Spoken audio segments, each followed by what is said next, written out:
নারীরা ঈশ্বরের থেকে বেশি বিশ্বাস আজকে রোজাদের কাছে করে। কারা?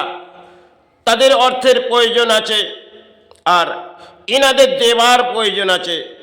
কারণ আজকে দেখবেন যেগুলো রোজারা করণীয় হয়তো দানপত্র জীবনে তারা প্রাণীর জন্য করে, সেক্ষেত্রে দেখবেন একটা যদি হোমওয়ার্ক করে 4টে লঙ্কা ফেটে উঠলেন, তিনি একটাই ব্যাখ্যা বলবেন, যান আপনার দোষটি কেটে গেলেন। আর তিনি সেটাকেই বিশ্বাস করে নেবেন। একটা যজ্ঞের মধ্যে যদি নারকোল ফেটে যায়, তিনি একটি লজিক ব্যাখ্যা দেবেন যে যাও তোমার সম্পূর্ণ কাজ সাকসেস হয়ে গেছে। এই তো দেখলেন, কেন ক্রিয়া করে হয়তো আমাদের ধর্মের মাঝে একটা সময় এতটুকু আজকে যে ক্রিয়াগুলো হচ্ছে এগুলো একটা লজিক, কারণ অর্থের পেছনে। আর সেক্ষেত্রে আমরা আত্মবিদ্যার মাঝে বিশ্বাসগত করি, কিন্তু আমরা ধর্মের বিশ্বাস আজকে হারিয়ে ফেলেছি। আর রোজাভিত্তিক বিশ্বাস আমরা জেগে উঠেছি। সারা দানপত্র জীবনে এসে গেছে বাংলার মাঝে। ডিগ্রি নিয়েও বহু বসে আছে, কারণ ডিগ্রি দেখালে অর্থ আসবে, আর এই ডিগ্রির মাঝে আমাকে সমাজ গ্রহণ করবে। এটা বহু রোজাভিত্তি অনুযায়ী দেখবেন যারা তন্ত্র, তারাও এই জায়গায় পরিণত হয়ে গেছে।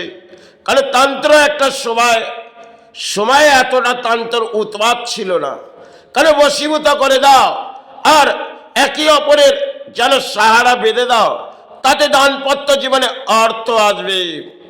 এই জীবনে বহু কিছু হয়তো দেখছি এই রোজাভিত্তিক যেটা বাংলার মাঝে চলছে, সেটা হয়তো একটা খেলা। কেন আমরা জোয়ারের মাঝে বেশিছি, এই জোয়ারে কেন ধর্মকে আমরা হয়তো হারিয়ে ফেলেছি। ধর্ম শুভ সকাল হলে নারীরা ধর্মের ডাক ডাকতো, আজকে নারীরা রোজাভিত্তিক অনুযায়ীর মাঝে চলে যাচ্ছে। কারণ কখনো কোনো দশা আছে, তাহলে রোজা আমায় উদ্ধার করে দেবে। খেত ঈশ্বর ছাড়া কেউ তো তাকে রক্ষা করতে পারে না। কিন্তু সেক্ষেত্রে আজকে আমরা ধর্মের আশ্রয় তো হারিয়ে ফেলেছি, কারণ এনজয়ের মাঝে চলে গেছি। আর ছোট ছোট বস্ত্র পরে হয়তো সমাজে ঘুরছি। কারণ কখনো কখনো দেখবেন আমাদের দানপত্র জীবনে একটা ঝড় বয়ে আসে। কারণ একটা সময় নারীর যে বস্ত্রটি রাখা হয়েছিল তাতে পুরুষের আয়ু কামনা করেছিল। আজকে দেখবেন এই নারীগুলো ছোট ছোট বস্ত্র পরে তারা পুরুষের দীর্ঘ আয়ু নয়, তারা এনজয়ের মাঝে চলছে।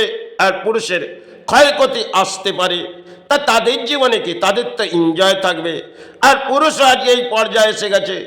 কেন কপালে একটু নারী যখন সিঁদুরটি তুলে দিয়েছে, তাহলে এই সিঁদুরটি আমার মাথায় লাগিয়ে নি, তাহলে এতে আমার সাহারা জীবনে সৌভাগ্য নামবে, সমাজ আমাকে দেখবে। এই ধরনের চলছে একটা ধর্ম। আর ধর্ম নিয়ে আমরা হিংসা বৃদ্ধির মাঝে চলে এসেছি।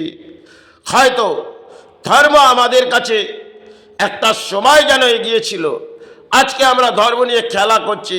কেন কিছু পুতুল পূজা করে ফেললাম, কিছু লোক খাওয়ালাম, ভোজন করালাম, আমাদের দানপত্র জীবনে কিছু পুরোহিতকে দিলাম, সে দান পুরোহিত গ্রহণ করলো, আর কিছু ফুল পুষ্প সমাজ থেকে নিয়ে এলাম। কেন আজকে তো বসস্থানে চাষ নয়, সেই ফুল পুষ্প মায়ের চরণে ভরিয়ে দিলাম। হয়তো বছরে একটি দিন মায়ের দেবী দুর্গার আবির্ভাব হলো, সেখানে একটু সিঁদুর খেললাম। এগুলো দেখবেন বাংলার মাঝে খেলা হচ্ছে। আর আবির্ভাব হচ্ছে এক একটা প্রতিমা, ছার মধ্যে মনে হয় এই ধর্মের পুজো নয়, পুতুল পুজো। কারণ একটা সময় তন্ত্র যারা এসেছিলেন তারা দীক্ষা দিয়েছিলেন যে শিষ্যকে সৎ কর্মের পেছনে লড়াই করো, অসৎ কর্মের পেছনে তুমি যেও না, তাতে দানপত্র জীবনে হয়তো অর্থ আসতে পারে। কিন্তু তোমার সাহারা যে মাতৃ বসে দেখছে, তিনি কিন্তু তোমাকে দণ্ড দেবে। তারা বুঝিয়ে গেলেন তাদের শিষ্যকে। সে সমস্ত ইতিহাস আমাদের কাছ থেকে সরে গেছে, আর তন্ত্র জেগে উঠেছে। কারণ একটি বশীভূত। আর একটা সময় দেখবেন বান মারা, এগুলো একটা খেলা ছিল। কেন বান মেরে তারা ভাবতেন আমরা উন্নতির পথ পাচ্ছি, কিন্তু না, তারা একটা দিন তাদের জীবনে যে বানটি অপরের প্রতি আঘাত করছে, তাহলে এটি ঘুরে তেনার প্রতি আঘাত করবে। বানের এমন একটা শক্তিশালী বান, হয়তো এই আকাশ পথ দিয়ে যায়, কিন্তু জগৎমাত্রী দেখে সে কতটা তুই এগিয়েছিস, একদিন তোকে দমন করব। মা বগলা তিনি আবির্ভাব আজও, কিন্তু বগলার পুজো করে আজকে আমরা দেখি সেখানে কিছু ক্রিয়া করা হয়, কিন্তু না, দেবী দুর্গার আবির্ভাব করে ধর্ম জাগানো হয়, আর বগলার পুজো করে এই সমাজকে কিছু দেখানো হয়। আর কিছু কবচ নির্ধারিত একটু বেঁধে দিলাম, তাতে সমাজ থেকে কিছু অর্থ নিলাম। কারণ কবচের মধ্যে এই বীজমন্ত্র তো যায় না, যে বীজমন্ত্রটি আমাদের ধর্মের মাঝে দেয়া আছে সে বীজমন্ত্র আপনি আপনার জবের মাঝে সিদ্ধাই করে হয়তো সাহারা পাচ্ছেন, কিন্তু এই বীজমন্ত্র নিয়ে আমরা খেলা করছি। কারণ এটা দেখবেন একটা কবচে একটি কাগজ ঢুকিয়ে দাও, আর সেটাই সমাজের নারীরা বিশ্বাস করে নেবে সে বড় অপূর্ব কবচ আমাকে দান দিয়ে দিয়েছে, আমি কিছু অর্থ দান দিয়েছি, এতে আমার সুফল হবে। এই কবচ বাঁধাতে দেখবেন বহু তান্ত্র সমাজে নিয়ে পড়েছে, আর জ্যোতিষও নিয়ে পড়েছে। জ্যোতিষে দেখবেন আপনি যখন জ্যোতিষ শাস্ত্রে যাবেন আপনাকে এক একটা ব্যাখ্যা বলবে, আর শেষ ব্যাখ্যা বলবে দেখুন আপনার এই যোগ কাটিয়ে দেবো, এর জন্য এত টাকা বিনিময় আপনাকে দিতে হবে, আর এটা দিলে দেখবেন আপনার দাম্পত্য জীবনে সুখ ভরে আসবে, শান্তি ভরে আসবে, কোনো দুঃখ দারিদ্রতা থাকবে না। জ্যোতিষ সেগুলো ব্যাখ্যা দেবে। কারণ কিছু পাথর দেখতে লজিক দেবে, আর কিছু কবচ দেখিয়ে লজিক দেবে। এটা একটা লজিক দেখিয়ে তারা অর্থ কামাবে। আর একটা সময় জ্যোতিষ শাস্ত্রে বলা ছিল সে জ্যোতিষ পরের সুখ তো দেখে, তিনি সুখী হয় না। আজকে জ্যোতিষরা সুখের ছায়ার মাঝে হয়তো আবির্ভাব হচ্ছে, কিন্তু জ্যোতিষ শাস্ত্রে এটাই বলা আছে জ্যোতিষ তিনি তো পরের হাত দেখে, তাহলে নিজের হাত তিনি কি দেখবেন? কারণ তার জীবনে সুখ শান্তি থাকে না।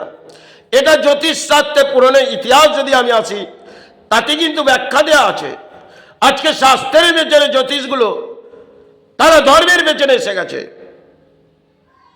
কারণ তাদেরই যোগ্যতা নয়, তারা কোনো বীজমন্ত্র নিয়ে এই কবচ বাঁধে না।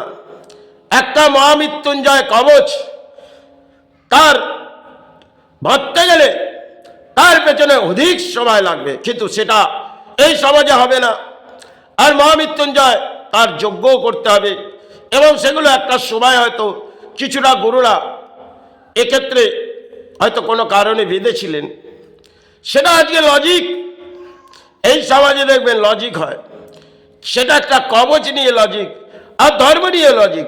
এগুলো দেখবেন আজকে নারীরা সেই উৎপাত হয়ে পড়েছে, আমি জ্যোতিষ শাস্ত্রে যাব, এতে আমার জীবনের সার আসবে, আর ওই তান্ত্রর কাছে যাব, ওনাকে বশীভূত করে আমার জীবনে সার আসবে। এগুলো বাংলার মাঝে চলছে পড়ে। আর বাংলা থেকে এইভাবে অর্থ সঞ্চয় কিছু জ্যোতিষ করে, আর কিছু তন্ত্র, যেগুলো নিয়ে ধর্মের খেলা হচ্ছে, কিছুটা পুতুল পুজো হচ্ছে। আর ধর্ম তো জাগছে না, ধর্মটা কিং কিং করে হয়তো মায়ের সেবা করলেন, কিন্তু তাতে হয়তো মাতৃ বুঝে নিলেন সে সন্তান অপকর্মের কাজ করছে। কারণ দক্ষিণা মায়ের যখন চরণে ফুলটি ফেলছেন, মা দেখছেন এই যে ফুল ফেলার পর অপকর্ম করছে, একে দণ্ড দেবো, আজ নয় কাল, সময়ের অপেক্ষা ইনি করুক, তারপর এর দণ্ড আমি দেবো। এর সমাজ থেকে লুটছে। এখানে মায়ের একটা অদ্ভুত লীলা আছে। এই বাংলায় মা মায়ার অদ্ভুত লীলা। তিনি আদি শক্তি মায়া মা, তিনি যখন দমন করবে তার কেউ কিনারা পাবে না। এটা সত্যের পথে যদি আসে, এটা বাস্তব। তিনি আদিশক্তি মা মায়া, তিনি আবির্ভাব হয়ে রয়েছে, আর তাকে যদি ঘুম পাড়ানো হয় তিনি আপনাকে একটা সময় এমন খেলা খেলবে, সে খেলার মাঝে আপনার কোনো কিনারা থাকবে না। জয় গুরু, জয় মা।